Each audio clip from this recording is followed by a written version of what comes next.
confusing, you know. So welcome along once again to the Cardiff City phone-in, and on the show this evening we have the very welcome return of the suave, debonair, well-presented jazz outfit wearing Mr. Al Worth. Hello. I thought you were going to say Anthony Rivers then. Good evening. Good to see you back, How are Al. you doing, Steve? Great. Right. I'm sure the figures will go through the roof just because you're on the show, you know. Oh yeah, I can see them now. And the amount, I know, the amount of books he got is impressive work, that is. it is impressive. He's read them all before the show doing research. He's a bit of a bibliophile. That's one thing he's been called. Many. Tony Rivers as well. Thanks for joining us tonight, talking of books, of course. So you've been a bit of a bibliophile yourself, haven't you, in a way? Good evening. I have got books here, but not as well presented as Al. No, well, you know, we can't compete with Al really. But what he could do, as I noticed earlier, he had a kind of montage of Cardiff City style photos. So you know, maybe he could do a little slideshow for us in the background while we set I up. don't do slideshow at my age, but I can give you there we are. How's that? That's quite nice. Yeah, that's cool. Okay. So Pull them away. Firstly, coming to you. I mean, obviously, fantastic result on the weekend.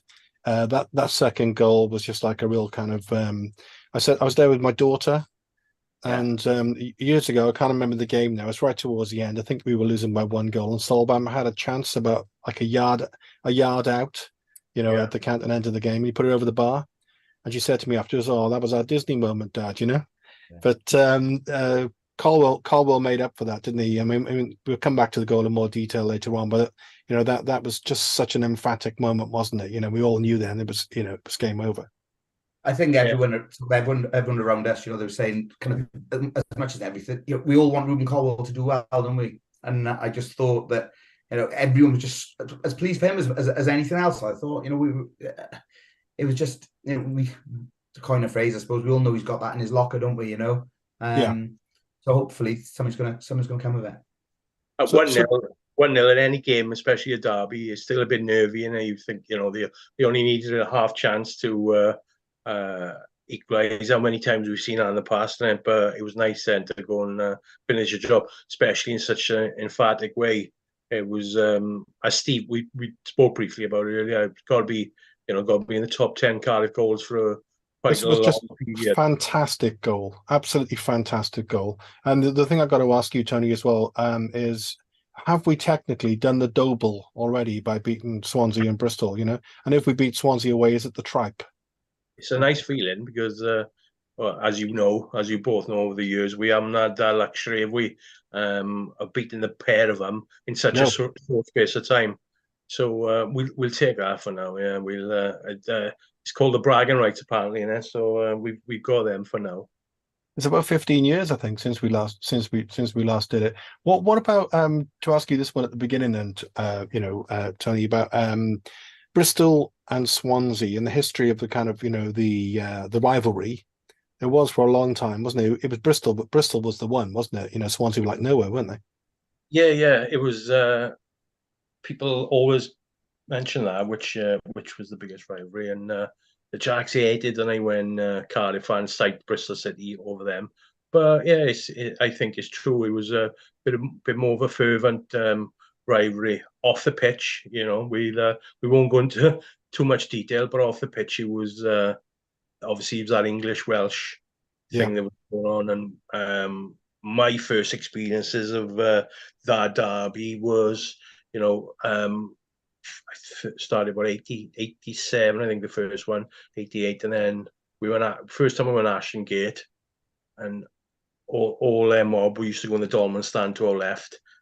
They all given to the Aberfan, the whole stand was singing about Aberfan.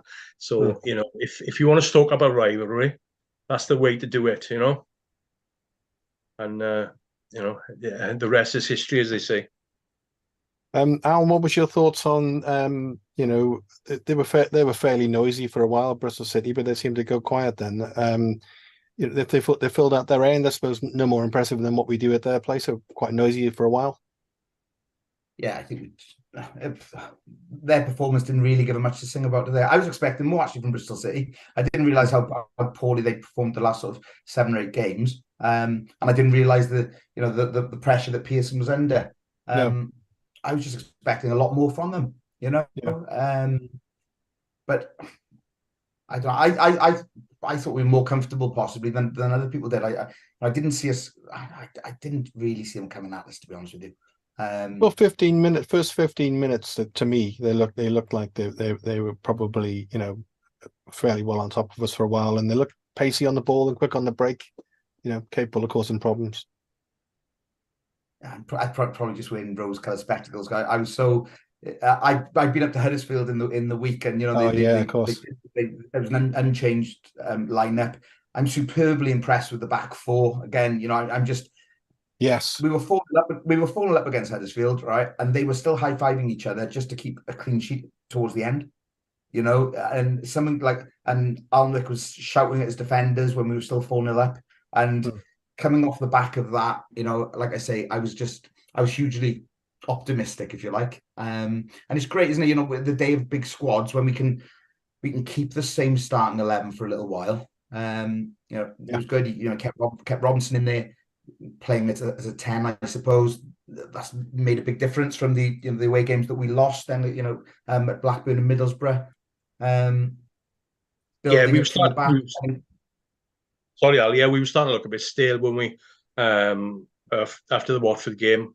Borough, and then, Blackburn was awful, and a lot of Cardiff fans have been crying out for this midfield formation to change and to bring in Robinson. There's doubts about his fitness, I think, wasn't it, for weeks. But then when he did come in against Huddersfield, when he put in a superb performance. Some people were saying, "Oh yeah, it was only Huddersfield," but still, it was nice, nice for him to come back. Rolls and Wintle, I don't think we're going to see that partnership much again. Fitnesses aside, I think Bullet has probably seen the light in regard to that. And when you got somebody like Siopis, who he could do 2-3 people's jobs, can't he? We don't need 3 defensive centre midfielders in there, do we? When you've got somebody like him. No, definitely not. I mean, and at the moment, McGuinness and Gutas at the back. If there's a better centre half pairing at the moment, I would say in the division, I've yet to see it. McGuinness is superb, isn't he? And again, we were chatting about it. He's got that breeding at Arsenal, isn't he, through the academy and so on. And I think we're going to struggle to hold on to him if he carries on the way that he's playing. I mean, a lot of people said, I get it with Perry NG, he scored those 2 goals. Now people go, no, yeah, he's going to, perhaps he'll be leaving. I think out of the back 4, I think McGuinness is the one we'll struggle because of his age as well. I think we'll struggle to hold on to him. And yeah, definitely. If he carries on playing the way that he's playing, Siopis, different, isn't it? I mean, he really kind of buying himself out of his contract, however that worked. He really wants to be here. What's he done? 11 or 12 games now. He hasn't put a foot wrong. Really, we struck gold there. I think so. But I really thought, we had that long trip to Blackburn, then the long trip to Huddersfield, and I honestly thought going to Huddersfield is the sort of place we wouldn't win, in midweek. But to go there and win so emphatically, and honestly, we could have had 6. I mean, it's not often you say that about City, is it? But it's always tricky, and they done a double over us last year. I know it was Warnock's side, but still, it was nice to go up there and get one back over them, wasn't it? It's typical City as well. And if we're going against a team who aren't doing well, they normally turn us over. So to put them to bed, that was great. How long this can last now, I don't know. All these games are difficult. They just seem to be difficult, don't they? Some people are citing that when Gutas was moved to the left of centre back, that things have definitely improved for both of them, which we were conceding goals, daft goals, them last 10 minutes of the games, but then we went on our run then, didn't we, and some quality clean sheets, and we've had 2 great clean sheets now in less than a week. Long may it continue. Al, I think there's a couple. I think there's one or two commenters. There's already a really good one there, which you might like from But Nathan. you know, Steve, it's strange. You said we've had teething problems with YouTube. I can't see them. Okay, so I can see a comment here from Oh, Nathan. I can now. I can now. I Nathan can now. Butler. Oh, right. Even Yeah. Nathan. Butler boy. Cardiff's defense is currently better than OJ Simpson's. I'm allowed to say that. No, I can't say Yeah. that one. Even I That's did. usually that's usually a Butler comment from the relish, a little Yeah, private group. I had given him the I'd given him the heads up that we were on at 7 o'clock. So I think he's been script writing this afternoon, to be honest with you. So there's Steve Thomas. There we go. Even gents, serious positivity alert at present. Bullet has built from the back superbly. I think Siopis is the man. Oh, sorry, he's the game changer. And we can look forward with confidence. I'll go back to Siopis. I got to mention that you presented him with the Man of the Match award, didn't you, on Saturday? Oh, yeah. The thing is, right? We'd had a couple of beers, right? So I kissed one cheek, and Fraser kissed him on the other cheek. Yeah. And all Fraser could say to him was, "Yes, we beat the Jacks," and he just turned around and went, "Yes, we beat the Jacks." But it was a great. I seen the photo. It was a great photo, and that's closer to him than a lot of midfield players have got this season. I can't speak. My missus said to him, "How come the mascot's got facial hair? Because he looks so small, doesn't he? You know." But we're going back to that, okay? And I think the new signings, and I think we're seeing it on the players' Instagram. It's very important now. We've been going on it for years. It's the togetherness, I think, that the players are showing to each other. They seem to be all together moving forward, you know. Whether or not there's little inklings they say, it wasn't like this before. Well, we didn't know that. But I think now you see them after every game, they're all there, aren't they? They're all, whether or not the club are now getting them to all sort of post stuff on Instagram at the same time. But it makes a big difference for the younger fans. They all say it, we saw so-and-so on Instagram, and a lot of this, I think, in the background, it seems to be that we're all pushing. I don't know. It's Bullet. I don't know who it is, but we seem to be going in the right direction for once. As we've discussed before, the comms coming out of the club has improved rapidly, haven't it, over the summer? I think they probably knew they had to up their game when you're signing somebody of Aaron Ramsey's caliber. The professionalism then has got to step up, haven't it? So and they have, there's credit to them. It's been brilliant. Well, I was slightly disappointed. I said to Steve earlier that after Tanner's goal against Swansea, the club then they had like this cinematic view of the goal, didn't they, from the family stand. But they haven't done that with Ruben, so they need to give us that. We were saying before, Al, as well, before Tony, before you came in. You're probably the same as I'm sure you've done the same thing. It's I don't know why. I watched it. Must have watched it over 20 times, that goal. And there was the one bit, and Tony says he knew the guy who filmed this, where it shows the crowd. You can't actually see the action. You hear the way, it goes. It's like a little pause before it goes in. I love that. I just watched it over and over again. I'm the same as you. We're all kind of.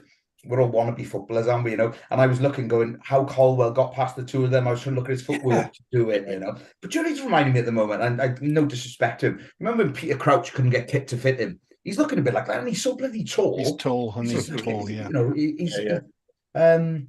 Those two Bristol City defenders, I made a comment that they were halfway to Canton Rugby Club after that, and they just still didn't know what was going on. Yeah. So it was an amazing piece of skill, wasn't it? Just incredible piece of skill. We watched it, over and over again, and how he flipped it between his 2 feet, did the pair of them, and then he was clean through, and then he just battered it in. And Stevie's one of the few people there who can do that, isn't he? Yeah. And I think like you said, he's had in his locker for a few years now. When he came on the scene, scoring up in Forest, we all thought that big things were coming. Yeah. It hasn't worked out, and people then moaning over the last year or so, it's this and about this and that. But he's still young, and he's still got. What really, really interesting, right? At those mind games by Bullet, right? He had a go at Robinson and Colwell publicly, didn't he? right? Yeah. Robin scores within 2 minutes of his comeback, and then Colwell scores within 20 minutes of coming on. So might it be he knows what he's doing in the background? He's thinking, hang on a second, I'll get these two playing. Well, he did it at Tanner, didn't he, after Ipswich as well, so that's three of them. That's three of them, yeah. It's either a pure fluke or it's man management genius. I think, it doesn't leave a good taste in the mouth when players get slagged off publicly. We haven't like that, in other instances. But, as long as he's putting his arm around them and complimenting them in private, he can do what he wants publicly then, can't he? Because they responded, haven't they? They responded. I think, you're looking at he's not here to make friends, as he put it. And I think he's quite a taskmaster. And you look at the great managers down the years, your Alex Ferguson's, your Mourinho's, Louis van Gaal. Yeah, these are people. They didn't. They weren't at clubs to make friends. They upset a lot of people. But in the end, that's possibly the difference between average and great.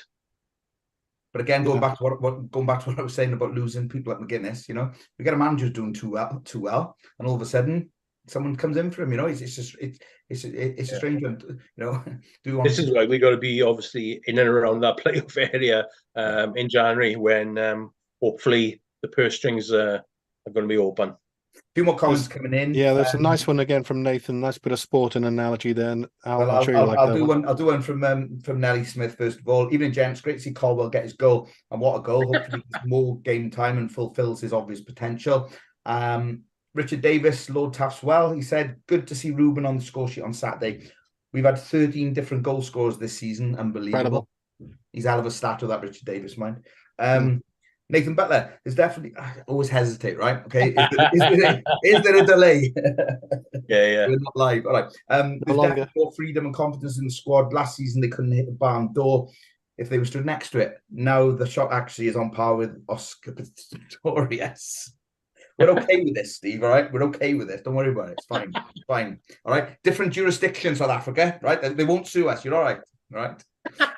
One there from Steve Thomas. Do you all agree Colwell and Tanner are best as impact players at present? They both come on the bench in the derby games and affected the outcome. Yes, I think so. Good shout. Yeah. It's a squad game now, isn't it? It is.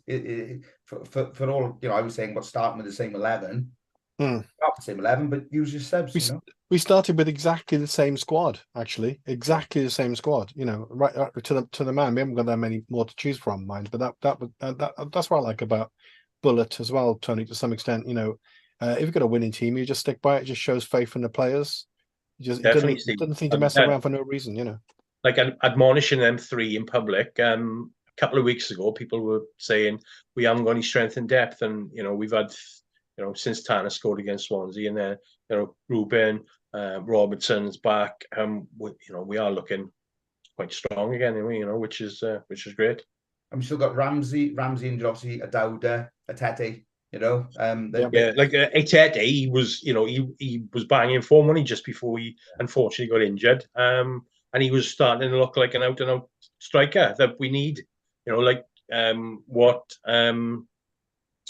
happened up in Huddersfield with Mété. It's a great role, but we haven't had that luxury for quite a while. Obviously the worst kept secret in football, in Welsh football, is about Kiefer. So that'll be interesting if we get another target man to join us soon. There's more comments coming in. I think we're okay with the Richard Davis one, are we? Yeah, we are. Paul Harrison, the squad's looking stronger than previous years, but who do we pick up in January to stay in the playoff race? I think Tony answered that really. Well, things could change, but what's being said. Yeah. I think he will. I think it'd be great if he does. I know some people say, "Oh no," I think he'd add a hell of a lot to the squad if he came in. I really do. I know. I think we might be bringing somebody else in as well to to work alongside Siopis. Yeah. Maybe one of his fellow countrymen or somebody that him and Bullet have got experience with working in Turkey. But if he's half as good, if he's half as good as that kid, we'd be all right, won't we? It's funny as well, isn't it, with Bullet, really, when you think about it, Al, because he's like, Turkish manager. And two of our best players he's brought in are Greeks, kind of, I know so there's a hell of a rivalry between those. Actually, last year I went on holiday to Kefalonia and met some really lovely people in Greece, and I shared that picture of Gutas and Siopis, and they're both holding up the various versions of the two goal thing, and they absolutely loved it. But it's funny going back to what I was saying earlier, Steve, right? The amount of times the players in post-match interviews and so on now are saying on again social media, they're going, "Oh, Derby win, we've won the Derby, right?" More so this Bristol City than I'd seen in years. And I think someone behind the scenes has said to him, "Look, the fans are just basically they've had enough. You're not making enough of this Derby." And then they've seen. I'd seen an interview with Perry and G, and they were saying, the highlight of your Cardiff career so far, and so on. And he was going, "Oh yeah, when we beat the Jacks." No, sorry, it was Joe Rolls. It was Joe Rolls, and Joe Rolls actually said when we beat the Jacks. And Joe Rolls was 10 years, isn't he? And I was thinking, right, someone's told them, and about bloody time, isn't it, really? And then no sooner we go and beat Bristol City, and you've got the little Greek fella going, "Oh yeah, great, we've won the Derby." Fantastic. I think coming out of Greek and Turkish football, there's no more bigger and more fervent derbies than them two countries. You can pick plenty of them over there, which probably makes our derbies look small fry in comparison. So they know how important these things are.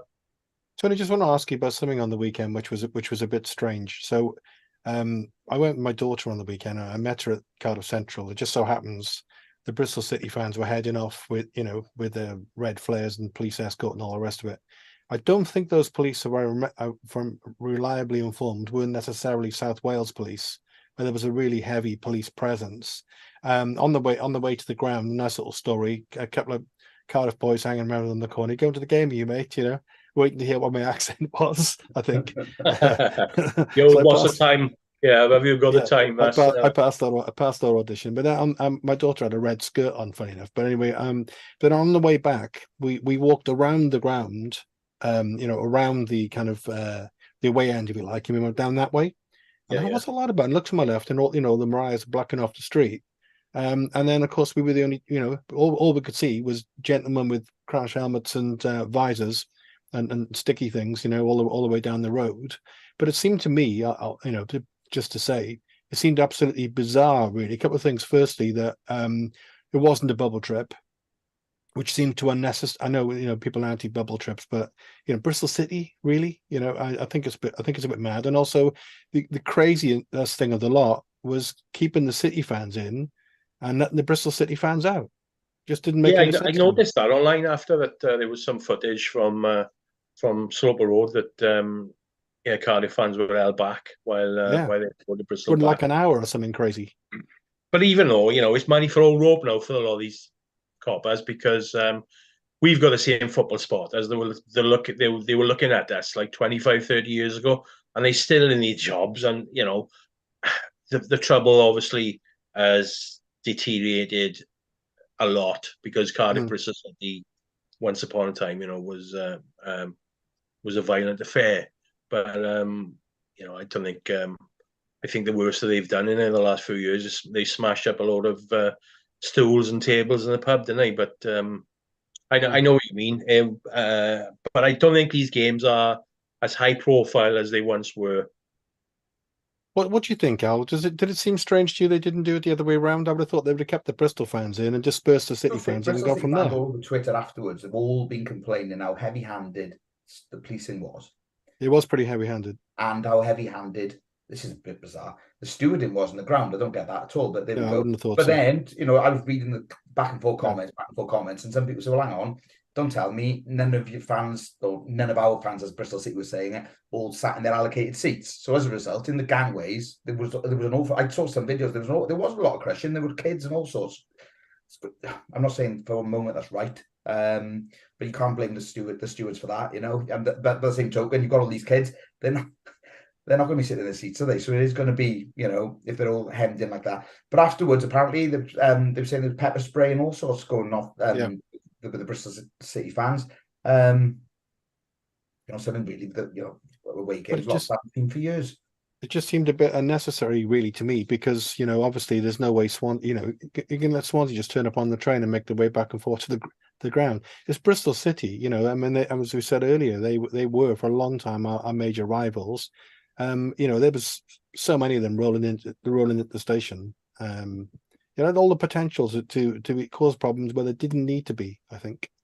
I think there's a lot of it's just kids who've watched a lot of TikTok videos, to be honest with you, and they're all just running around, bouncing up and down all over the place, and they film themselves and then stick it on TikTok, and that's what they do. Whether or not, whether or not it's actually as bad as we think it's ever going to be, I don't know. No, the other funny thing. Sorry. Yeah, you're not going to get to them levels before. I've seen Cardiff, Bristol City mental occasions over the years, but it's simmered down. It's simmered down in recent times. But like Al says, there's a lot of kids now impressionable, really, pretending to cause trouble, but there's none there really. Just for comedy value, on the way down there, my daughter, she met me off the train from Pontyclean, and for some reason she hadn't brought a coat, right? And it was sunny at the time, so we're walking down the ground. Now, next thing you know, I'll go on, it's started pouring. She's wearing my coat. I got a shirt on, like I'm pretty well soaked to the skin, and all the coppers pointing at me and laughing at me coming up the road. Then when I came in, she had a city scarf in her pocket, so I was like, keep myself warm with a city scarf, like an old scarfer, and she had my coat on. And then one stage, I was trying to wear her cardigan. I was at my age, I get the red skirt. I didn't try the skirt, but but it's kind of nice really to have the scarf again. I thought it was a great atmosphere though. Did you think? Really good atmosphere. Yeah, usually is as well. And they, to be fair to them, they always sell their allocation. Yeah, going back to when we used to play them like in Division 3. They'd bring 3,000 then, in Division 3, and only down the road there, wasn't it? Yeah. But yeah, it was. They've always had better support than Swansea, really, when it's come to us. Wow. They're a big club, a bigger club than Swansea, aren't they? Yeah. Funny enough, I think they're one of the biggest major cities. They've never been in the Premier League now, aren't they? There's not many left. Wow, yeah, that's a really good point. Yeah, there's not many left in the UK. Is there? And Bristol City are one of them. And well, long may that continue. Yeah. We're not here to talk much about Bristol City, but we can't go by Al without mentioning their fun-packed, joyous person of positivity, Mr. Pearson, who's no longer with the club. I mean, he was very complimentary after losing 2-0, wasn't he? Having one shot on target in 90 minutes. Yeah, I didn't realise, because we were wondering where he was in the game, because they're like assistant manager or coach, whatever, was on touch. I didn't realise he's got some back issue. I mean, sticks, wasn't he? I'd never feel sorry for him, okay, but he's got some undiagnosed neurological issue that sounds quite. Has he? Right. Oh no, it's quite bad, right? Yeah, he turned up on crutches, didn't he? Yeah, well, he's been on crutches since I think beginning of September. All right, I didn't know that. He was sat next to the tunnel with his crutches by the side of him. Now he's apparently due to have a back operation, and he's got some quite serious undiagnosed neurological issues. It sounds pretty bad. Not that I've got any sympathy for him. It doesn't affect his personality. Kick a man when he's down, innit? Kick a man when he's down. But he was on crutches Saturday, now he's on a dole. I tell you what, that's one for Nathan Butler. That was. If you look at his history elsewhere, though, okay, just controversy just follows him everywhere, right? He had a little spell at Leicester, but everywhere else he goes in for a couple of years, out again. I don't like the bloke at all. And for him to come out then, he said, Cardiff City, we gifted Cardiff City their goals. They didn't really create anything. And then, well, what did Caldwell do at the end? Was that not creating something or nothing, I mean, the first goal, fair enough, sort of came from nothing, really. I mean, it was poor defending, and it wasn't that you wouldn't expect NG to get on the end of a header, really.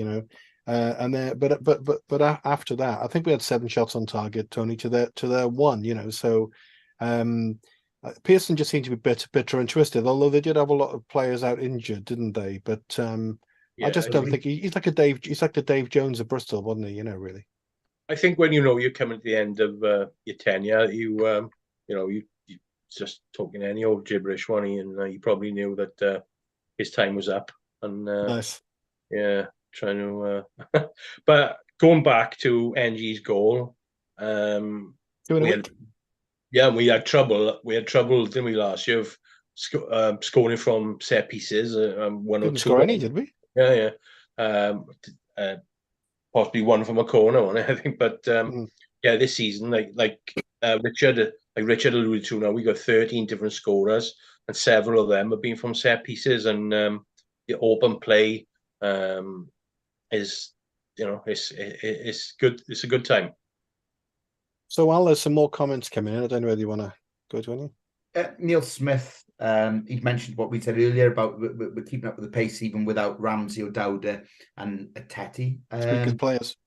Very much so. I didn't realize how big Ateti was, to be honest with you. He's I walked past him on the weekend. He's a right blinging lump, you know. I just like to see him back. And he's gone on to say then the positive feeling around the club at the moment reminds me of recent times when first we returned to blue, and then secondly when Neil Warnock brought us all back together when he joined us. I agree with that.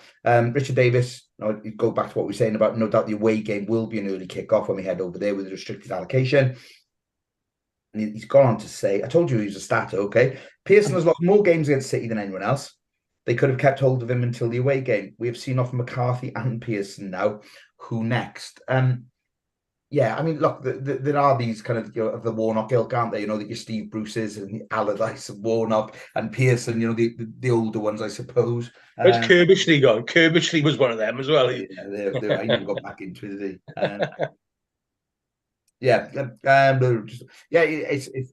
It's like Nell said there.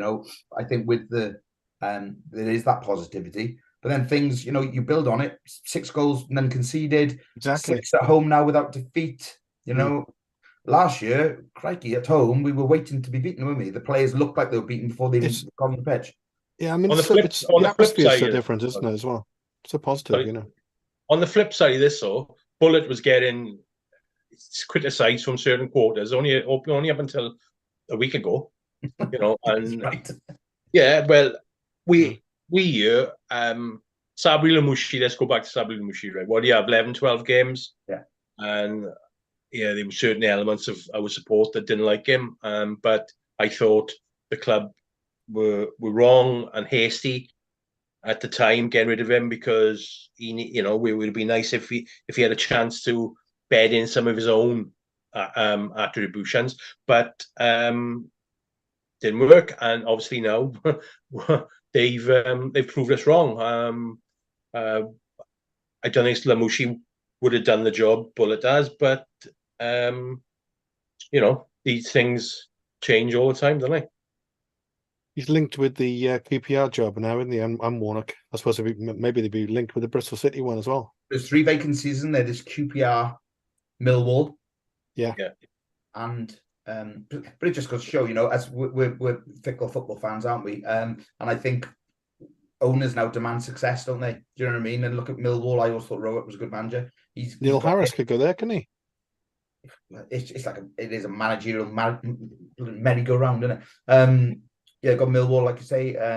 QPR have just been in a mess for the big club. I reckon Warnock's off for QPR. I reckon. Oh, he's too old now, Steve, isn't he? Surely. He's come out. Has he come out where they are? He wants it again. Well, when he came to us, firstly, we were in a really bad position, weren't we? And then we went on that run. He's the kind of guy, isn't he? I would have thought something like QPR. We've got history with the club and all that. Yeah, you want to get a club, you want to push it forward, don't you? In terms of the academies and the younger players coming through, and you want some sort of long-term plan. And if you go just making a panic appointment like Neil Warnock, right? You may as well just say, well, kiss that goodbye, innit? Really, coming forward, and that's why coming back to City, I'd like, even when we have a couple of defeats, stick by this manager. If we're as happy with him now after two games. If we lose the next 2, let's not all say, well, he's rubbish. But that's the problem we got, because I think it's social media as well is that's guilty, with everybody got their comments, and it's all done too quickly, isn't it? Bullet, he's what's he 14 games in now? Is he 15 games? Yeah. Yeah, something like that. And I think he deserves a crack, doesn't he? Obviously, got us in the top 5 already, haven't he? So. Did you see that thing, Tony? This I don't know whether it was today. It was Football League World, and they did a ranking of City's 7 last managers. Okay. And so, yes, he was number 7. Well, Hudson, yeah. So Hudson was number 7. Then it went McCarthy, Lamucci, Morrison, Bullet at 3, even though it's got a win rate of 46% plus. And then Harris, and of course, then number one, Neil Warnock. So Bullock's going to push himself up that table, isn't he? Fairly soon. What are your thoughts on him so far? Do you like him? Yeah, I think. Sorry, Al, go on. Oh, sorry. Oh yeah, I'm thoroughly impressed. I just Tony mentioned earlier, putting arm on players when they need it. You just see the reaction whenever you get a chance at sort of close quarters to see them on the field, there just seems to be this sort of team togetherness, and he seems to be part of that as well. And I just, I know it's easy to say, "Oh, this one we're winning," isn't it? If I'd been on here after the 2 defeats, I might not have been the same. He says all the right things, and his press conferences are very, very, very good. I got to be honest, I didn't like him when he was calling out Robinson and Caldwell, but he knows what he's doing, doesn't he? Because look what's happened subsequently. He might have called him out in the press, and he might have just gone behind closed doors and just gone, "Look, I've done that now, but don't worry, you've got a future here, this, that, yeah." I tell you what's good, we haven't touched upon, is the fact that they've signed up a lot of these youngsters on longer term contracts. So I mentioned about McGuinness, I mentioned about NG. People come in for them, they're signed up now, so we're going to get a fee for them. And that is some long-term planning that I don't think the club has had in the past, because we've always talked about having a director of football, haven't we? And we always missed that. I don't know who's doing it, but someone's got a little bit of an eye on the ball, and they've gone, "Hang on, Mark McGuinness, let's sign him up." Going through the team, really, I mean, Alnwick, we never thought that he was going to stay there when we signed the new keeper from Arsenal, but he's done well. I think he's done, but he hasn't done anything wrong, has he? He certainly done well. Bided his time. It's very difficult, I suppose. Come down from Scotland, doesn't he, to be a number 2, just sat on the bench, and then he's come in and now I'd say cemented his place. I don't think anyone there would want to see the back of him at the moment. I think he's done very, very well.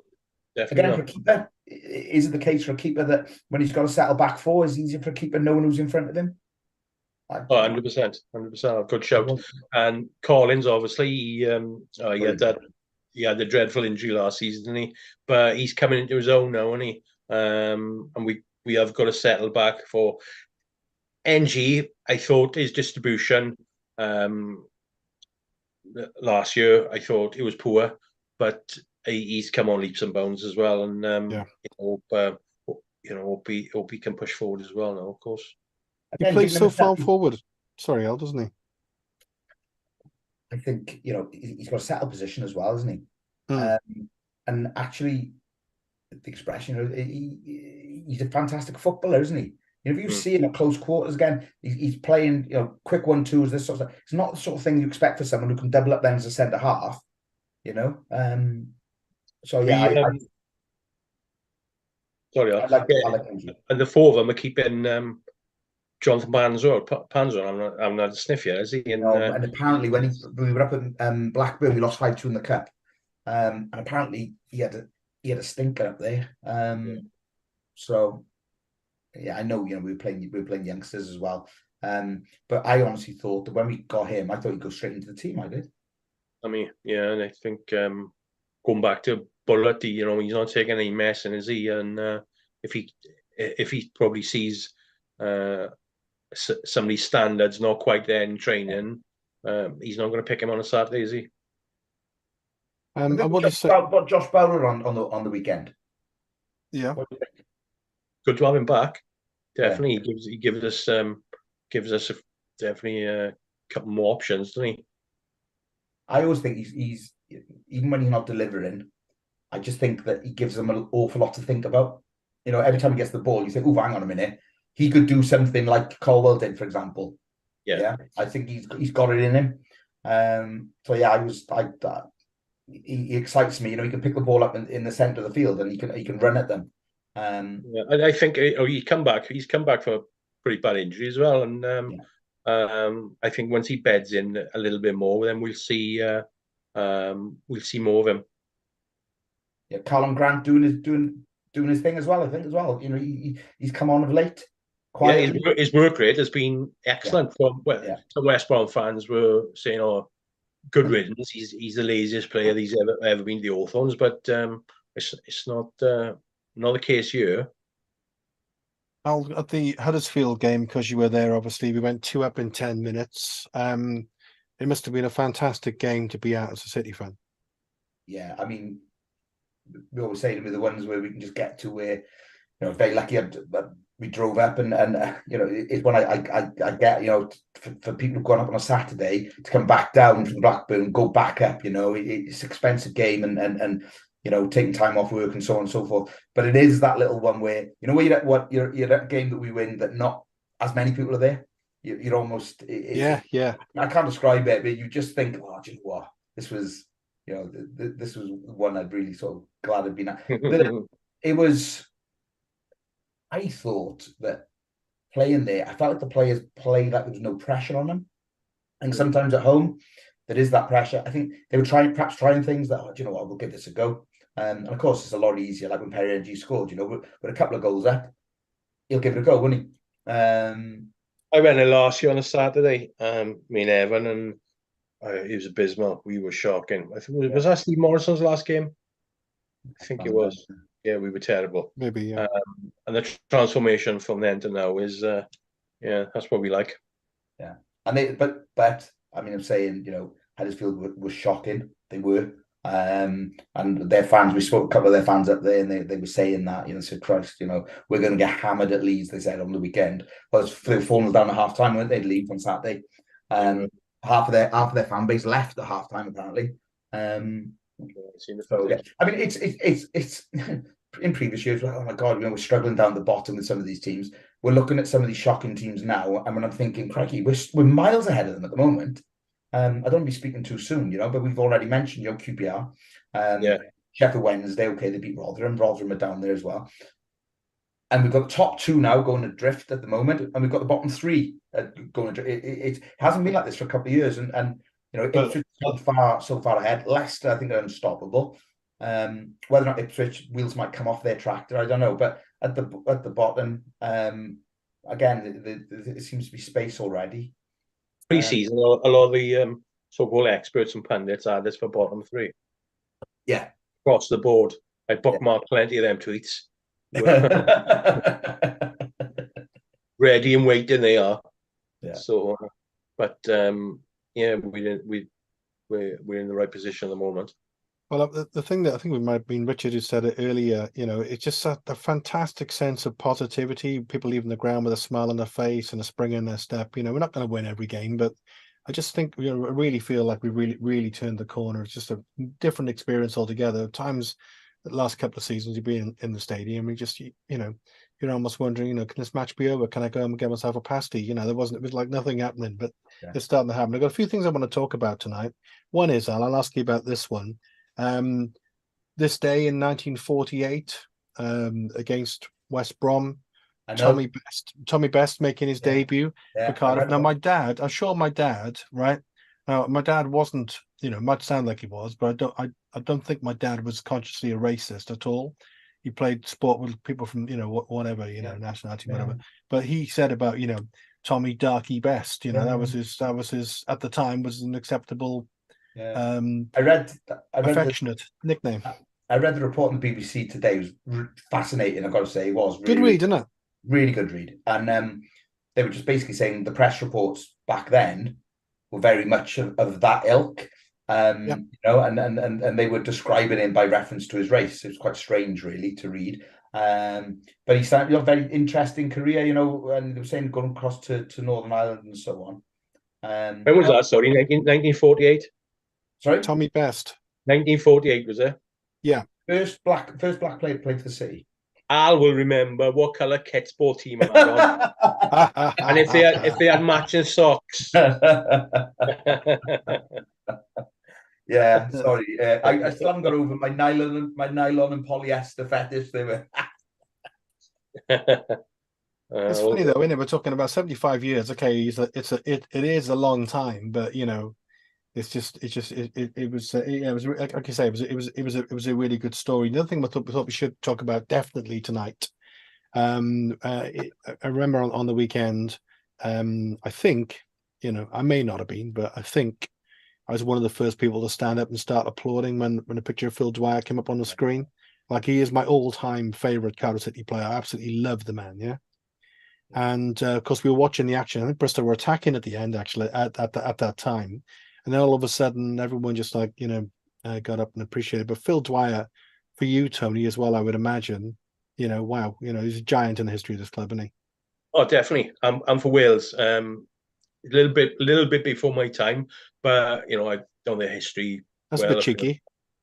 Yeah, sorry, but yeah, I know the history well of Phil Dwyer, and privileged to have had a couple of chats with him over the years. I expect both of you had seen him. He turned up quite a bit, and he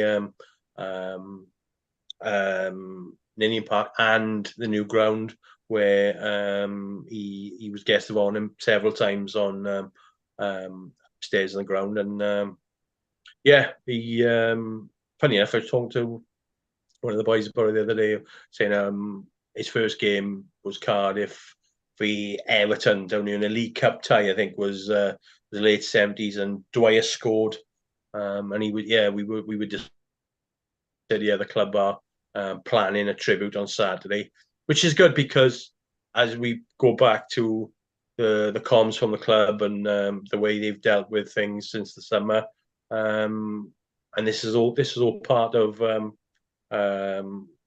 it's impressive, and we should, you know, we should honour these people who have been overlooked for quite a long time. He's been a guest on the show, obviously, Al, of course, hasn't he? You know, on a couple of occasions. Look, I say this with the greatest of fondness, right? But yeah, we were kind of a bit trepidation when he came on because his language wasn't suitable for younger viewers. Should we put it that way?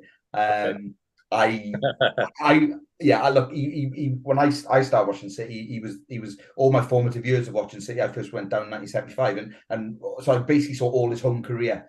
And I was lucky enough about 5 years ago, I think I was invited to a dinner where he was, and we were chatting. He wasn't treated well by the club at the end, bizarrely. I think Len Ashes bombed him out. He went up to Rochdale and ended up, they put him in digs above a pub, you know, just not the greatest. And he was telling me all about it. He said, you know, it all seems that, you know, the players today, they're all looked after. He said, I wasn't looked after. They just said, well, go to Rochdale, and he was on his own, you know, obviously he had family and everything. He just went up there on his own. But you can't imagine, can you? So I think for his family as well, you know, we should, you know, I think you do, you know, Keith Ponting's obviously nephew, isn't it, Mark? You know, he says the club haven't done well by a lot of the ex-players, and I think now's the opportunity really to perhaps put that right. It's never too late, is it? You know? Oh no, I think what they have done, they since the days in Ninian Park, they do all ex-players a guaranteed complimentary tickets. Yeah. I know one or two still use them, and that's a nice touch. Yeah. But like you said, doing these little extra things, especially for those players who were past, and somebody who you know was a massive Cardiff City legend like Phil Dwyer. It's important, especially in today. You know, we don't get the long-serving players, right? Joe Rolls. I don't know enough is made about how long Joe Rolls has been with us, Mike. You know, he's that's great. Wits, obviously. You know, you talk about these, not one club men as such, but you got Wits. It doesn't happen very often, does it? You know, and no. Joe Dwyer was just a great example of that. And like you say, Steve, I'm glad but that was that led by the club or was that led by fans, Steve? I think it might have been suggested by fans, and then the club, you know, obviously totally supported it. Yeah, might be wrong. Yeah, it's and I think it's good that if there is some sort of fan engagement or something down there, that when we do say things, if you remember, Steve, remember we'd said basically to the young lad who was doing the graphics, he came on here before the Swansea game before, and we told him, right, you need to do X, Y, and Z, and he looked at us, gone out, didn't he? But it seems now that they are taking, either they got someone in who knows what they're doing, or someone who's actually listening to what people are saying. Yeah. Like you said, the fan engagement is important. I think, like for years, we've the debate about the family stand should be where the Canton stand is, and there'd be a much better atmosphere if the Canton stand was next to the away end. The trouble could be stop, no problem, but atmosphere wise, like every time we go to Swansea, they're right next to us, and it definitely they call it the 12th man, don't they? But at the moment, when things go well, you change the subject again, don't you? And you're not looking for these little debates when you win it at home in front of 26,000 people. It's funny, isn't it? Coming off the back of Saturday, and it's strange. I still look for the Jacks result straight away, and I was still gutted that they'd won up at Blackburn. It's never going to go, is it? It's never going to go away. Yeah. I just went, it's been so much of a better day if they haven't got that result up there. One of the boys on Facebook, big Cardiff fan, he got married Saturday. So I messaged him. I said, "Oh, congratulations!" I said, "A wedding and 3 points for the same day." First thing he said was, he come back, right? Yeah, but Swansea still won tonight. You're married. We just beat Bristol City, but then he said, "Yeah, but Swansea still won tonight." I thought, okay, fair enough. I was just looking at the stats. It was 575 games Phil Dwyer played for Cardiff City Football Club, and Joe Rawls, who's been there over 10 years, is 358 apparently. Rich Davis made a great comment, actually. He said Len Ashes released Phil Dwyer and re-signed him once he proved his fitness. But then it was Alan Durbin who got shot of him. Shame it wasn't the other way around. Yeah. But you're going back to Phil Dwyer. He I think it was his debut, wasn't it, in Iran for Wales? He scored 1-0. We lost to England 3-1 at home. He scored. And I can remember as a kid, God, this man, he played right back and centre half. And then for Wales, he actually played up front. And you were just like, wow, this guy's just, he was he was like the modern day, or then Roy the Rovers for me. He was just like, wow. He's in that iconic shot of Wales when they first had the Admiral kit, and he's in the tracksuit, isn't he? Yes. And won a 3 in the tracksuit. Yeah. And there's people go misty-eyed over that kit, but I didn't like it at all. On another subject, but yeah, once we went to Adidas in 1980, I thought, that was. It's funny. As a kid growing up, right? You were always like, everyone else in school was supporting whoever, Liverpool, Man United, and they all knew someone who played for England from those clubs or whatever, or international. And I can remember watching the two I remember. Phil Dwyer obviously played in the home internationals. Okay, and I was like, oh yes, you've got an international. And Ron Healy played for the Republic of Ireland at Wembley, and Keegan came on as a sub for Jerry Payton, and Keegan chipped him. And I remember him coming on, and I was like, she's brilliant. Look, City goalkeeper. And if you see, it was kind of looked like his mistake, really. He's come out and he's been chipped. But then going back to the football kits, just segueing nicely. Healy made two appearances for the Republic of Ireland, one against Poland and that game against England. And then when he's playing for the City, he wore the Republic of Ireland badge on his kit. There's a couple of photos with him wearing that. That's fantastic. The late, great Ron Healy. There's another one for you, Steve. Marvellous keeper. Another popular guy from sort of our era. I love Ron Healy. He's my favourite keeper for years, actually. Just want to mention a couple of things. First, the Cardiff City women beating Barry 6-1 on the weekend. So nice to see. One of my worst ever experiences, funny little radio story. Years ago, I was on Red Dragon. I got told off for it later on. I was covering the game when we played them in a Welsh Cup final turn. Remember that one at the what I call the rugby stadium in Cardiff, and we lost 2-1. Remember it well, lost 2-1, yeah. To Barry. It was an absolute nightmare. And I was on live on the radio, and they said, "What's your thoughts on this, Steve?" I'm sitting here surrounded by Barry Town fans cheering as we lose in the Welsh Cup. How do you think I feel? All the Barry fans were all ringing in to complain then. A quick word for the women last night. They had 1,000.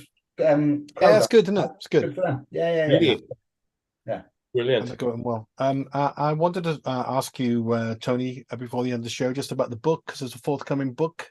If you wanted to tell us, a little bit about it. Yeah, it's called Magnetic. It's basically the early history of Massimo Osti, who was the Bologna designer who created Stone Island CP Company and Bonneville. And yeah, we've got a 300-page book coming out now.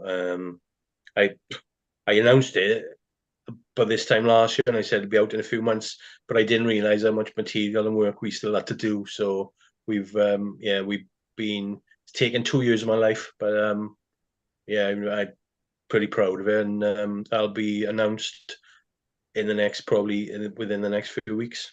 Thank you. Maybe we can do something when it comes out. Try and plug a few on the show, and maybe run a comp or something. That'd be nice. Yeah. Claire will get you back then, Tom. Will she? You'll see your wife again then. Yeah. I have thanked her. I have thanked the book for the support. Brilliant. We've only got a few minutes to go, unfortunately, Tony. But maybe some other time we can talk about it, because just briefly, I know you could go on about this for hours, but the link between football kind of fans and kind of fashion, if you like, it's quite a big thing, really, isn't it? Yeah, massive. And like you said, we could talk for the rest of the night about it, but the era we go into is from like 1986 to 1993, and the mid 80s. The football fans, the quote unquote casuals, they went from the sportswear of the early in the mid 80s. Then it became more menswear with Italian designer, French designers, a smarter look all round.